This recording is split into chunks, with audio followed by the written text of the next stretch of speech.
Is this the missing link when it comes to photography planning?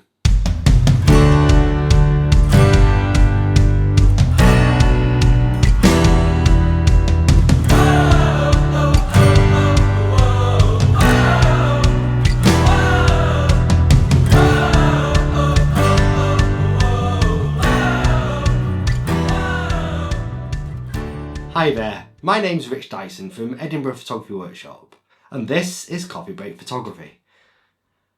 When I'm trying to plan new photography locations or just go to photography locations at a particular time of the day, I often turn to apps or to websites to try and help me get the best time of the day to shoot and the best place where shadows are going to fall in the correct way, or where I can even find the Milky Way going over the top of a building. So there's two apps which stand out for me above all other apps. There's the Photopills, which is available for mobile devices, for phones or tablets. And then there's an app called the Photographers Ephemeris, which, as well as being available on mobile devices, is also available as a web-based solution as well.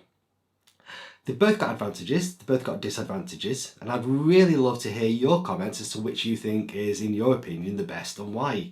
Just add a comment below the video after you've watched the entire length of this video.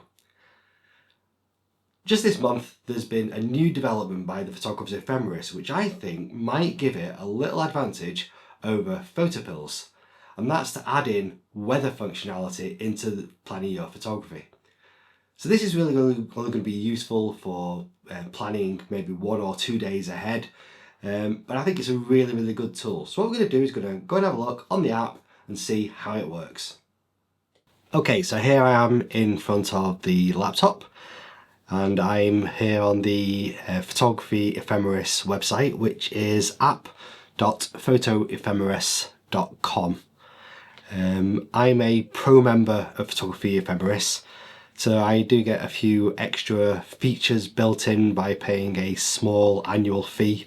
It's something I would definitely recommend if you're a serious landscape photographer, or if you may be looking at weddings and you want to plan what the conditions are going to be like for weddings in terms of where the sun's going to be shining from.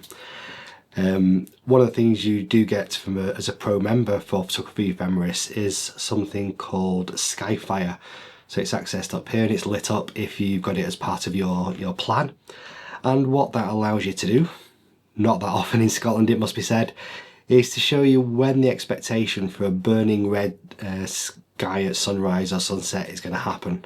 I can talk a bit more about what may lead to that being something that could happen a little bit later on.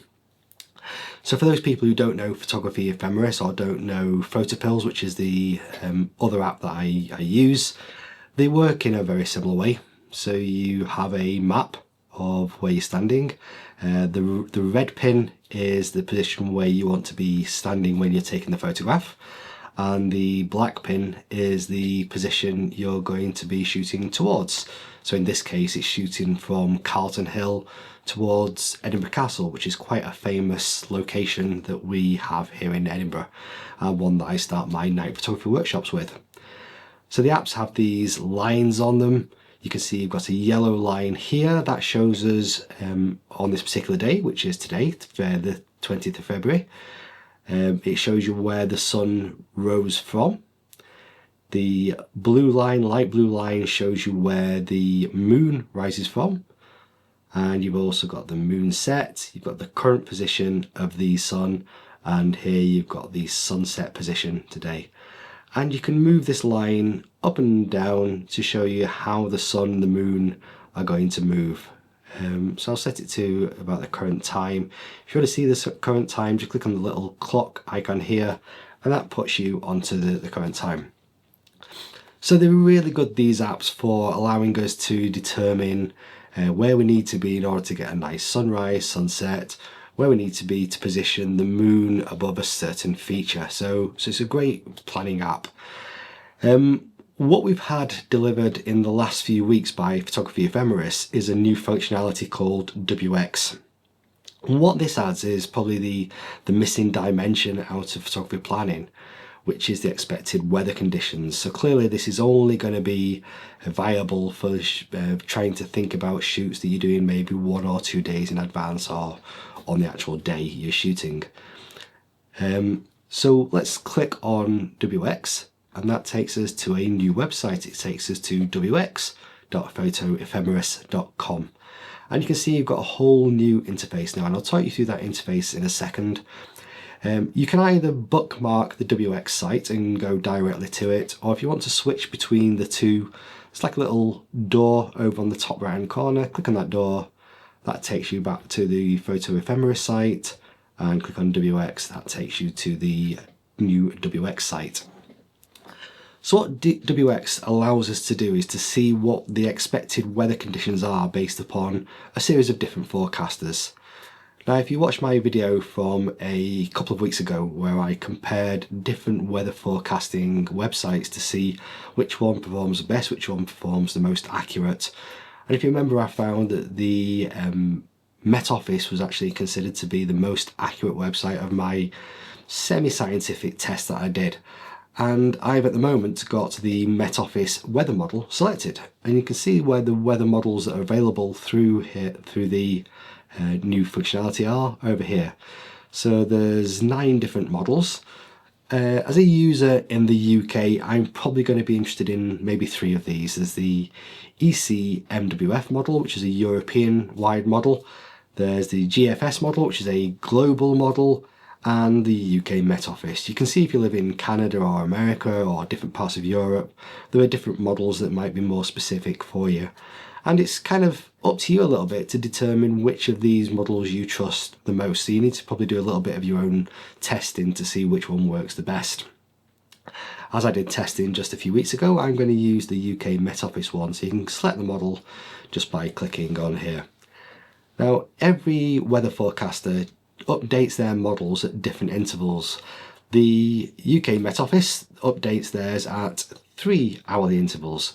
So you can see the last model that was ran or started to be ran 10 hours ago for the Met Office. So that's the most up-to-date that's available on the server that Photo Ephemeris are using. And you've got the views of the different models over the 4 3-hour periods before there. If there's an organisation who does hourly modelling, then you'll see the hourly models, you'll see the 1 hour, 2 hour, 3 hour, 4 hour models here. And then you've got below there on the right hand side, you've got this thing called forecast layers. So each different model provides different functionality in terms of what it can predict. The UK Met Office one is quite a good model. It's got a precipitation prediction. It's got various cloud predictions, so high, medium and low cloud, and this thing called multi-cloud. There's also a very low cloud option. It has dew point data, fog data, temperature data, visibility data, and wind speeds, gusts, etc. instead of here. If you want to see what any particular layer does, there's a definition just below it. Click on the Read More button, and you get a more fuller explanation of what that particular forecast layer is going to do. So from a photography perspective, there are probably 3 of these that we're looking at. Precipitation. Clearly we don't want to be going out taking photographs when it's pouring down with rain. We're just going to get water onto our lenses and the pictures are really going to be unusable. We're then quite interested in clouds, because clouds are going to determine what the sunset or sunrise imagery is going to look like. As I was talking earlier about the Skyfire functionality, what that was probably looking at was to use some of this data to see what the cloud levels were, and it was going to look for where the low cloud was pretty much at 0 and where the medium or high cloud was at a higher percentage. Where that's beneficial is at sunrise or sunset. The sun's going to shine up, hit the clouds. Because there's moisture inside of those clouds, it's going to turn those clouds red, and that's where we get the stunning sunrises and sunsets that we crave as photographers. We're probably also interested in visibility, because we want to see how far across a scene we're able to see. So particularly say if you're shooting up in the mountains and you want to see along a valley, you want to see all the different mountain features along that valley, then visibility would be quite important. And wind gusts I find quite key if we're doing seascape photography, because the stronger the wind is, the more likely we are to have bigger waves, which are going to look quite impressive when we're taking pictures of seascapes. So you can choose whichever one of the layers you want just by clicking on it. So the visibility layer clicks in, and then Photographers Ephemeris goes away and it pulls information from its servers to your web browser. I'm using Google Chrome. I'm seeing some speed issues. I'm not sure whether it's Google Chrome that's doing it. It's probably not my internet connection, because my internet connection is working at about 800 meg per second. So I'm getting a good up and down speed from my internet connection. The other thing that could also be affecting it is the Photography Ephemeris browser. So it'd be interesting to speak with Photography Ephemeris and understand what the influences are as to terms of speed of response. But you see, as I clicked from, in that case, it was from a cloud level to a visibility level, the features on the map in the middle here change. And you can see some different colours down here in the border areas of Edinburgh, the south of Edinburgh. And those colours reflect the colour legend down here at the bottom. So you can see most of the time we're in kind of a bluey level inside of here, which suggests we've got some pretty good layers, so at least 20 miles of 20 kilometres of 20 miles of visibility inside of here. Which does remind me, if you want to change it from metric to imperial, you can just click on these buttons down here. It changes kilometres to miles. So the visibility code is looking at about 20 miles. And if you look at this legend at the top, that shows you for where we have the red pin selected, what the conditions are at the particular time you selected. So at 15:44, broken sunshine with a 20-mile visibility. If you change your forecast layer to say temperature, it's going to change the temperature, and the temperature outside is a balmy 10 degrees Celsius. This is probably the warmest it's been this year in Scotland so far. I really can't see us getting up here into the 47 degrees Celsius. It would be a lovely one day, but I can't see that happening. So that's the right hand side of the screen. 3 sections you really need to look at: what weather model we're using, which of the models, or when the model was last run, and then the layers that have been selected. And as you can see, as I change the weather model, it changes the layers which are available depending upon the data that they feed into Photographers Ephemeris. So from a usage point of view, it's really just a case of selecting the model you're looking for, and then the colour pops up. So you can see right now we're looking for medium cloud inside of here, and it's 100% cloud cover at medium cloud level. So medium cloud, I believe, is anything from 2,000 meters up to 7,000 meters high inside of here. If you want to change what it's going to look like in a few hours time, you have a little timeline down here. Just move the timeline along and you can see things change. So as we get to 16:55, which is coming up to sunset inside of here, you can see we've got a bluey type colour.